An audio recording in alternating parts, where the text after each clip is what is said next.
HDAC5 in dorsal striatum compared to the vehicle group. Sort of fit our hypothesis that the more HDAC5, the more seeking behavior. This effect is actually very phenomenal because this seeking behavior is pretty high already. To be able to see a significant potentiation is really very hard because we will call this a ceiling effect. Maybe the animal already reached the highest point. It cannot go any further, but in this case, driving HDAC5 function can actually drive the behavior even further. So, and then we did the opposite study, which is, to us, is actually more important because when you overexpress something in the brain, you basically disturb the physiological function of that protein, and you are basically blast a lot of extra things onto the cell, and it's not really physiological. So usually the more powerful evidence is to try to see if we knock down the endogenous molecule, whether that's going to change the behavior. So in this case, we use the shRNA, and we knock down this gene expression, mRNA expression in HDAC5. So here is the efficiency of the knockdown. There is about 50% of the efficiency of knockdown. And consistent to our hypothesis, and we saw a decreased HDAC5 expression, decreased mesothelioma seeking here. And I want to talk a little bit about backstory about this experiment. This looks like a very simple experiment to you guys, but it took me 3 years to get to this step because when I first started this idea of doing this type of experiment, the CRISPR exploded. So everybody just like, CRISPR is so fancy, you should do CRISPR. And so we spent 2.5 years figuring out how to do CRISPR on HDAC5. And we spent like maybe 2 sets of viral vectors trying to figure out what's going on. And there's one actually did beautifully knock out in the cell lines. And it was 95% almost here, so almost nothing, and HDAC5 all gone in the cells. And then once we put them into an animal, nothing happened. It's completely gone. So it was very frustrating. And then in the end, I was just like, yeah, just forget about it. Let's just go use the more traditional approach that actually can give us something that's useful. But overall, basically, these 2 pieces of evidence confirmed our hypothesis that HDAC5 positively regulates the incubation of mesothelioma protein. So my lab, since we started last year, have been trying to identify the downstream target for HDAC5 in dorsal striatum, because that's usually one of the core questions for epigenetic study is once you find an epigenetic event, what exactly the gene is affecting.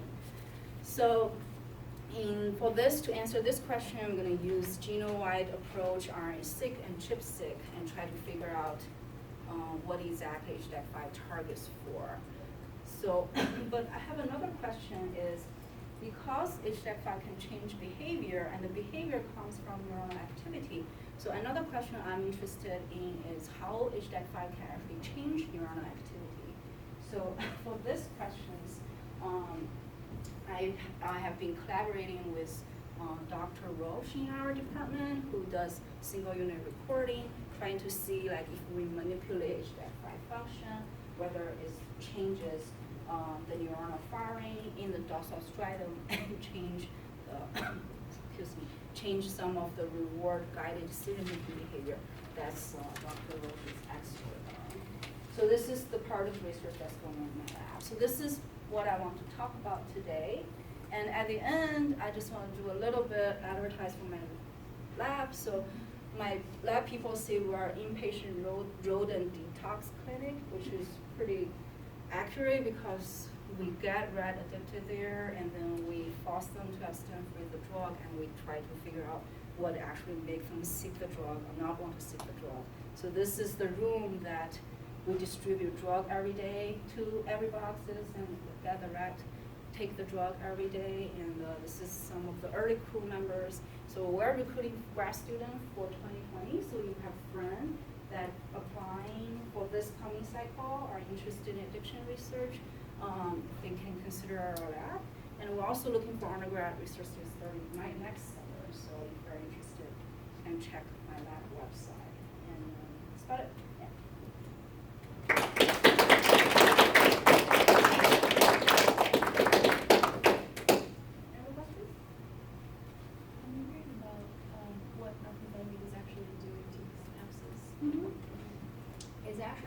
was two things. So cocaine binds to the dopamine transporter. I'm not sure if you guys are familiar with. Like there is a dopamine transporter on the presynaptic side of the neuron that can transport dopamine back into the presynaptic terminal. And cocaine blocks that transporter, so basically dopamine cannot cycle back. So it's accumulating the synaptic cleft. So there are more dopamine there and a more like dopamine mediated effect. That's basically cocaine. So methamphetamine is more powerful than cocaine because in addition to blocking the dopamine transporter, it can also simultaneously trigger the release of dopamine from the presynaptic terminal. So basically it's increased the dopamine signal further in the synaptic cleft. So that's one of the main reasons that it's much stronger concepts. When it comes to the self-administration model that you showed, I kind of read that to get the rat to become addicted, you first train the rat with food and then switch it to dopamine. Yeah, so there are some labs doing that, and we don't usually do that because it really gives us like a confounding effect. Because especially when you train them on food, you have to be careful about not using the same cue that you use for training the drug. If the animal, basically the whole point is to make sure the animal knows how to press a lever. So, but if you use the same cue to train the food, and when they come to the drug phase, when they press the lever, the animal think they're gonna get food. So the first session actually is not a drug taking session, it's more like a food extinction session. So they are not really, they are thinking they're taking the food, they press the lever, and they actually didn't get the food. So it's very mixed or confusion about like the behavior at the beginning of the training, what exactly that is. So in my lab, we really don't use that procedure unless we need to study the acquisition of the drug. So like in my lab, we study relapse, so we just train animal and until they get trained and stuff. But there are type of studies study the initial phase of demonstration, study how animal acquire the drug taking behavior. For that type of study, you need to train the animal a little bit beforehand to make sure they know how to press the lever. And there's another way to actually do the demonstration is there's a debate between what kind of sort of setup we set up for animals, because pressing a lever for a rat is not very natural, right? So it's like they have to lift their paw and do that. So in practice, we sometimes trick them. So we trick them with little treat and put on the lever. Sometimes try to guide them to that lever for them to press. They would pick it up and they would just lift the front paw and pick up the Fruit Loop, and they would like accidentally press and then get a drug. Over time, they'll figure out that there's actually drug. There's another type of setup called nose poke, because rats like to poke their noses in there, right? So there's another setup of nose poke is instead of pressing the lever, the rat can get a reward by poking their nose into a hole. That's actually much easier to train the animal because that's natural for them. And then there's debate about like drug taking behaviors are actually not a natural behavior for human. It's actually some behavior that they require. So there are just two different kind of setup. And there are also other setup that they can ask the rat to turn a whale to get a drug. And there are all different kind of ways. So if after you guys do extinction or relapse rather than acquisition, but if you initially train the rat to have two different levers, one making food and one making Yeah. at the same time, would the rat gravitate towards the food and just not take the drug at all and not become addicted? So that phase is separate. So that phase is, during that phase, they first get trained on food, only food available, and then they get trained on drug and only drug available. So it's not like there is a phase they get trained on both. Does that answer your question? Yeah, you are saying like, what if they are trained on both? Yeah, so like to kind of like test would rats approach drugs? Yeah, and then the question to your answer is the rat will just sometimes press food. They will just they will just press food for some sessions and press drug. They will just come back and forth if you train them together. That's just a happy rat. Get both food values and drug in the same session. Okay. Yeah. In the animal labs I've seen, like when the animals are just like on hold, traps, they have like stuff in their enclosure, like little things they can tear up or like burrowing things they can do. But like does the lack of other things in the environment, like when they're in the enclosure, will that Yeah, does that yeah. count as like a stress factor? Yeah, That's we technically- do habituate them, that's, you basically point out the key criticism that happened in the field, that's why this new model has been generated with different things going on in the box. One of the key criticism in our field is, well, you put an animal into a chamber, there's nothing else animal can do, they can only take the drug. So that's why there's all the other like procedures being developed, try to figure out if you enrich the environment, what's going on. I don't remember exactly how that study did, but there is a study giving animal like a restaurant style open boxes with 4 different kind of things they can control, like nose poke, lateral pressing, turning the well, or something like that. So like asking to do different things and then study their behavior. So that answers. Hi, going back on this question, what do you think animals preference would be if you have like a bitter pellet versus a shot as well? So if it's like 2 negatives that are introduced to the system. I'm not sure. Which one they would go before? Yeah, so it's kind of like abstinence of both. Yeah. Abstinence of a food craving and abstinence of both. Oh, you mean like to punish them at the same time? Yeah, so it's like, how do you think they would respond to that punishment? Or which one would be like? I can't tell unless I do the experiment.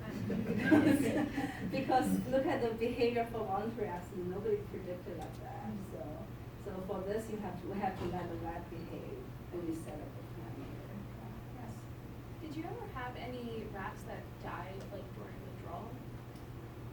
That's a good question. For methamphetamine, there are some, not a lot, maybe 1 out of 30, something like that. But I do want to tell you a story recently happened in my lab because we started to study opiate. So like now the drug we're focusing on is oxycodone. So oxycodone, I know you guys know like it's many ingredient of oxycodone, so it's like really popular and it's on the news a lot. So I was teaching my class talking about how naloxone is an important like life-saving drug to reverse the respiratory effect that overdose by opioid in general. And then my lab actually having an overdose event on my rat at that particular time. I was talking about overdosing in my class.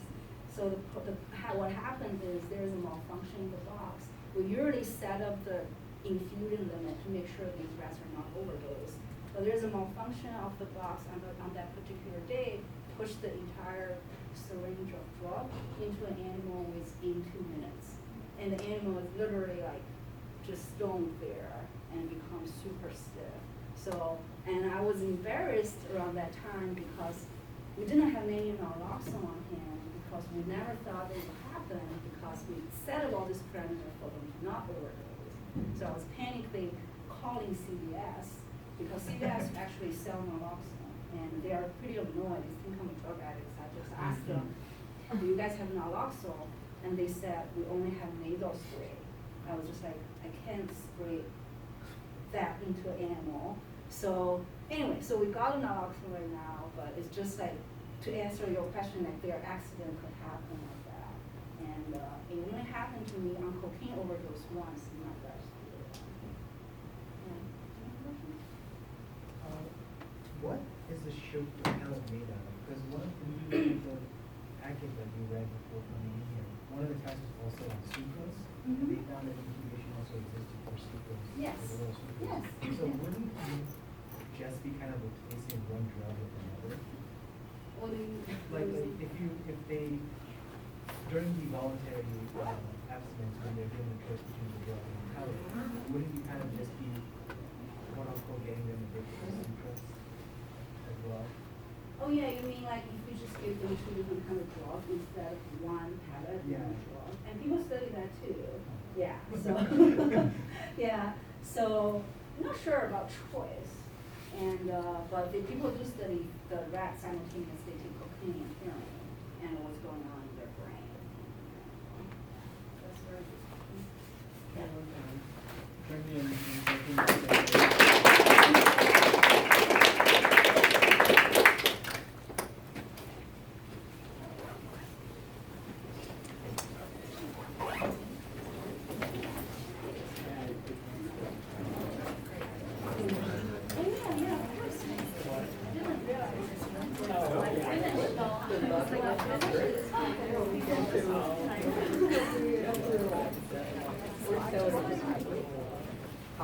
Oh,